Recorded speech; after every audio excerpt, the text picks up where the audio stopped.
11वां अध्याय। देवताओं द्वारा देवी की स्तुति तथा देवी द्वारा देवताओं को वरदान। ध्यान। मैं भुवनेश्वरी देवी का ध्यान करती हूँ। उनके श्री अंगों की आभा प्रभात काल के सूर्य के समान है और मस्तक पर चंद्रमा का मुकुट है। वे उभरे हुए स्तनों और 3 नेत्रों से युक्त हैं। उनके मुख पर मुस्कान की छटा छाई रहती है और हाथों में वरद, अंकुश, पाश एवं अभय मुद्रा शोभा पाते हैं।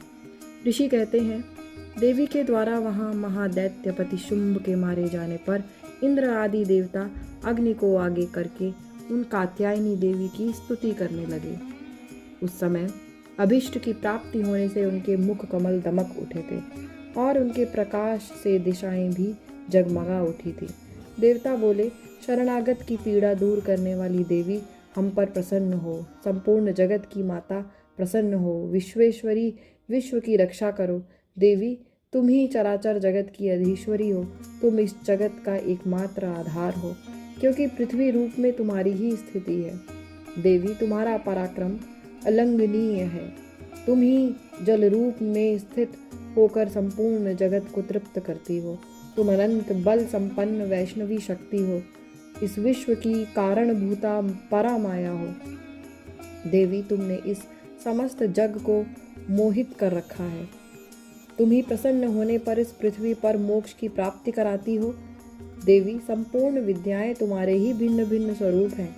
जगत में जितनी स्त्रियां हैं वे सब तुम्हारी ही मूर्तियां हैं। जगदम्ब, एकमात्र तुमने ही इस विश्व को व्याप्त कर रखा है। तुम्हारी स्तुति क्या हो सकती है? तुम तो स्तवन करने योग्य पदार्थों से परे एवं परावाणी हो। जब तुम सर्वस्वरूपा देवी स्वर्ग तथा मोक्ष प्रदान करने वाली हो, तब इसी रूप में तुम्हारी स्तुति हो गई। तुम्हारी स्तुति के लिए इससे अच्छी उक्तियां और क्या ही हो सकती हैं। बुद्धि रूप से सब लोगों के हृदय में विराजमान रहने वाली तथा स्वर्ग एवं मोक्ष प्रदान करने वाली नारायणी देवी, तुम्हें नमस्कार है। कला, काष्ठा आदि के रूप से क्रमशः परिणाम अवस्था परिवर्तन की ओर ले जाने वाली तथा विश्व का उपसंहार करने में समस्त नारायणी, तुम्हें नमस्कार है। नारायणी, तुम सब प्रकार का मंगल प्रदान करने वाली मंगलमयी हो। कल्याणदायिनी शिवा हो। सब पुरुषार्थ को सिद्ध करने वाली शरणागत वत्सला 3 नेत्रों वाली एवं गौरी हो। तुम्हें नमस्कार है। तुम सृष्टि पालन और संहार की शक्ति भूता सनातनी देवी, गुणों का आधार तथा सर्वगुण मही हो। नारायणी, तुम्हें नमस्कार है। शरण में आए हुए दीनों एवं पीड़ितों की रक्षा में संलग्न रहने वाली तथा सबकी पीड़ा दूर करने वाली नारायणी देवी, तुम्हें नमस्कार है। नारायणी, तुम ब्रह्माणी का रूप धारण करके हंसों से जुते हुए विमान पर बैठती तथा कुश मिश्रित जल छिड़कती रहती हो। तुम्हें नमस्कार है। माहेश्वरी रूप से त्रिशूल, चंद्रमा एवं सर्प को धारण करने वाली तथा महान वृषभ की पीठ पर बैठने वाली नारायणी देवी, तुम्हें नमस्कार है। मोरों और मुर्गों से घिरी रहने वाली तथा महाशक्ति धारण करने वाली कौमारी रूप धारिणी निष्पापे नारायणी, तुम्हें नमस्कार है। शंख, चक्र, गदा और शार्ग धनुष रूप उत्तम आयुधों को धारण करने वाली वैष्णवी शक्ति रूपा नारायणी, तुम प्रसन्न हो। तुम्हें नमस्कार है। हाथ में भयानक महाचक्र लिए और दाढ़ों पर धरती को उठाए वाराही रूप धारिणी कल्याणमयी नारायणी, तुम्हें नमस्कार है। भयंकर नृसिंह रूप से दैत्यों के वध के लिए उद्योग करने वाली तथा त्रिभुवन की रक्षा में संलग्न रहने वाली नारायणी, तुम्हें नमस्कार है। मस्तक पर किरीट और हाथ में महावज्र धारण करने वाली सहस्र नेत्रों के कारण उद्दीप्त दिखाई देने वाली और वृत्रासुर के प्राणों का अपहरण करने वाली इंद्र शक्ति रूपा नारायणी देवी, तुम्हें नमस्कार है। शिवदूती रूप से दैत्यों की महती सेना का संहार करने वाली भयंकर रूप धारण तथा विकट गर्जना करने वाली नारायणी, तुम्हें नमस्कार है। दाढ़ों के कारण विकराल मुख वाली मुंडमाला से विभूषित मुंड मर्दनी चामुंडा रूपी नारायणी, तुम्हें नमस्कार है। लक्ष्मी, लज्जा, महाविद्या, श्रद्धा, पुष्टि, स्वधा, ध्रुवा, महारात्रि तथा महाअविद्या रूपा नारायणी, तुम्हें नमस्कार है। मेधा, सरस्वती, वरा, श्रेष्ठा, भूति, ऐश्वर्य रूपा बाभ्रवी, भूरे रंग की अथवा पार्वती, तामसी, नियता तथा ईशा रूपिणी नारायणी तुम्हें नमस्कार है। सर्वस्वरूपा सर्वेश्वरी तथा सब प्रकार की शक्तियों से संपन्न दिव्य रूपा दुर्गे देवी, सब भयों से हमारी रक्षा करो, तुम्हें नमस्कार है। कात्यायनी, यह 3 लोचनों से विभूषित तुम्हारा सौम्य मुख सब प्रकार के भयों से हमारी रक्षा करे, तुम्हें नमस्कार है।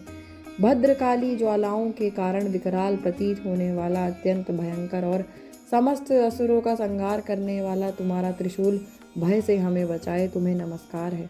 देवी, जो अपनी ध्वनि से संपूर्ण जगत को व्याप्त करके दैत्यों के तेज नष्ट किए देता है, वह तुम्हारा घंटा हम लोगों की पापों से उसी प्रकार रक्षा करे जैसे माता अपने पुत्रों की बुरे कर्मों से रक्षा करती है।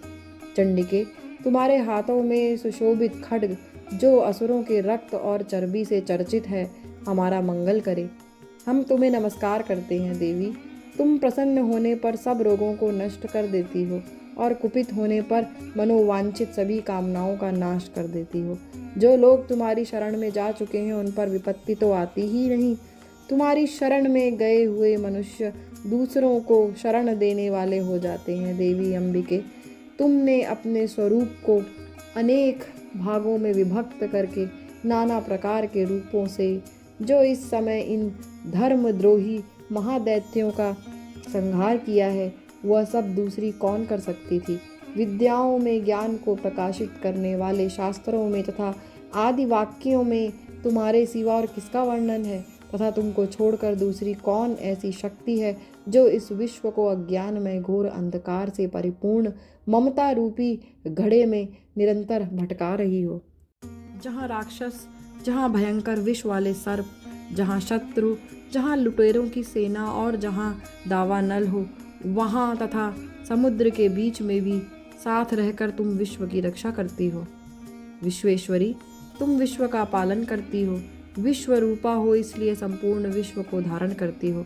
तुम भगवान विश्वनाथ की भी वंदनीय हो। जो लोग भक्तिपूर्वक तुम्हारे सामने मस्तक झुकाते हैं, वे संपूर्ण विश्व को आश्रय देने वाले होते हैं। देवी प्रसन्न हो, जैसे इस समय असुरों का वध करके तुमने शीघ्र ही हमारी रक्षा की है, उसी प्रकार सदा हमें शत्रुओं के भय से बचाओ।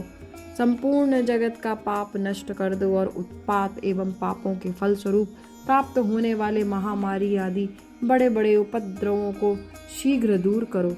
विश्व की पीड़ा दूर करने वाली देवी, हम तुम्हारे चरणों पर पड़े हुए हैं, हम पर प्रसन्न हो। त्रिलोक निवासियों की पूजनीय परमेश्वरी, सब लोगों को वरदान दो।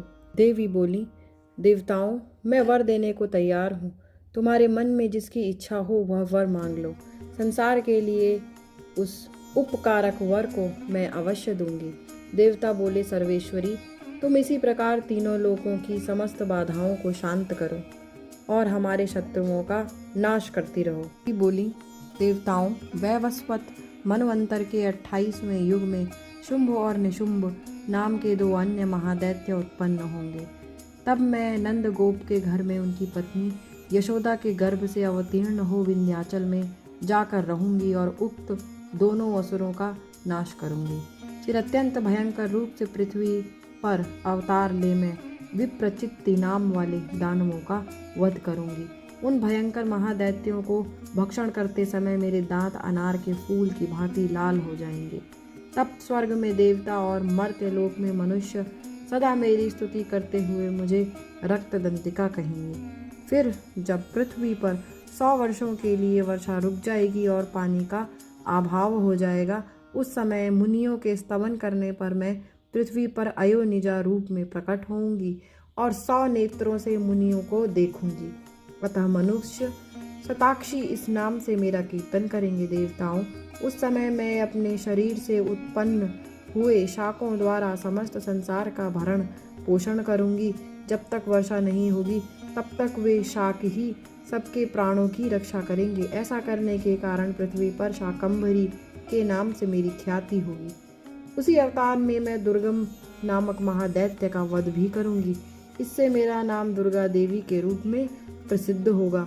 फिर मैं जब भीम रूप धारण करके मुनियों की रक्षा के लिए हिमालय पर रहने वाले राक्षसों का भक्षण करूंगी, उस समय सब मुनि भक्ति से नतमस्तक हो मेरी स्तुति करेंगे।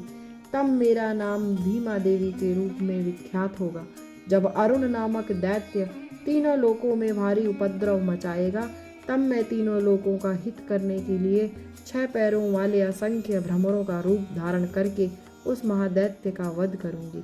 उस समय सब लोग भ्रामरी के नाम से चारों ओर मेरी स्तुति करेंगे। इस प्रकार जब जब संसार में दानवी बाधा उपस्थित होगी, तब तब अवतार लेकर मैं शत्रुओं का संहार करूंगी।